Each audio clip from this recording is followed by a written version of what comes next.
ഇന്നത്തെ നമ്മുടെ റെസിപ്പി ഒരു 5-10 മിനിറ്റിൽ ചെയ്തെടുക്കാവുന്ന വളരെ ടേസ്റ്റി ആയിട്ടുള്ള വളരെ സിമ്പിൾ ആയിട്ടുള്ള ഒരു റെസിപ്പിയാണ്. ഇത് കുട്ടികൾക്കും മുതിർന്നവർക്കൊക്കെ ഒരുപാട് ഇഷ്ടപ്പെടുന്ന നല്ലൊരു റെസിപ്പി ആയിരിക്കും. അപ്പോൾ നമുക്കിത് എങ്ങനെയാണ് ചെയ്തെടുക്കുന്നതെന്ന് നോക്കാം. ഇതിനായിട്ട് നമുക്ക് ആദ്യം വേണ്ടുന്നത് കോൺഫ്ലോർ ആണ്. ഞാനിപ്പോൾ ഒരു 1/4 കപ്പ് കോൺഫ്ലോർ എടുത്തിട്ടുണ്ട്. അതിലേക്ക് ഒരു 1/4 കപ്പ് പാലും കൂടി ഒഴിച്ചു കൊടുത്ത് ഇത് ഒട്ടും തന്നെ കട്ടകളില്ലാതെ നന്നായിട്ടൊന്ന് കലക്കിയെടുക്കണം. ഇപ്പോൾ നമ്മളിതിവിടെ ഇതുപോലെ ഒന്ന് കലക്കി എടുത്തിട്ടുണ്ട്. ഇനി നമുക്കിതൊന്ന് മാറ്റി വെക്കാം. ഇനി നമുക്ക് വേണ്ടുന്നത് പാലാണ്. ഞാനിപ്പോൾ 2 കപ്പ് പാൽ എടുത്തിട്ടുണ്ട്. ഈ പാൽ നമുക്ക് ഈ ഒരു പാനിലേക്ക് ഒഴിച്ചു കൊടുക്കാം. 250 ml കപ്പിന് 2 കപ്പ് പാലാണ് ഞാനിപ്പോൾ ഇവിടെ എടുത്തിരിക്കുന്നത്. ഇനി നമുക്കിതിലേക്ക് മധുരത്തിന് ആവശ്യമായ പഞ്ചസാരയും കൂടി ചേർത്ത് കൊടുക്കുക. ഞാനിപ്പോൾ ഒരു 1/4 കപ്പ് പഞ്ചസാരയാണ് എടുത്തിരിക്കുന്നത്. അതും കൂടി നമുക്കിതിലേക്ക് ചേർത്ത് കൊടുത്ത് ഇതെല്ലാം കൂടി ഇളക്കി കൊടുത്ത് നമുക്ക് ഈ പാലൊന്നും തിളപ്പിച്ചെടുക്കണം. തീ ഒന്ന് കുറച്ച് വെച്ച് തന്നെ വേണം നമ്മൾ ഇളക്കി കൊടുത്ത് ഇതൊന്നും തിളപ്പിച്ചെടുക്കാൻ.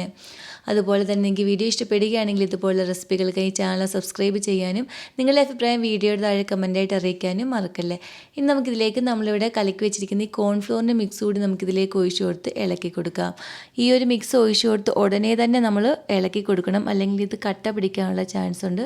അതുകൊണ്ട് പെട്ടെന്ന് തന്നെ നമുക്ക് തീ കുറച്ച് വെച്ച് ഇളക്കി കൊടുത്ത് ഇതൊന്ന് കുറുക്കിയെടുക്കണം.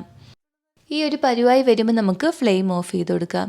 ഇനി നമുക്കിതൊരു ബൗളിൽ അല്പം നെയ്യ് ഒഴിച്ചിട്ട് അതിലേക്ക് നമുക്ക് ഒഴിച്ചു കൊടുക്കാം, അല്ലെങ്കിൽ ബേക്കിംഗ് പേപ്പർ ഉണ്ടെങ്കിൽ അത് വെച്ചതിന് ശേഷം നമുക്ക് അതിന് മുകളിലേക്ക് ഇതിങ്ങനെ ഒന്ന് ഒഴിച്ചു കൊടുക്കാം.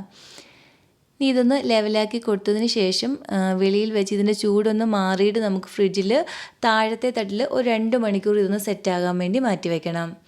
ഇപ്പോൾ ഒരു 2 മണിക്കൂറൊക്കെ കഴിഞ്ഞിട്ടുണ്ട്.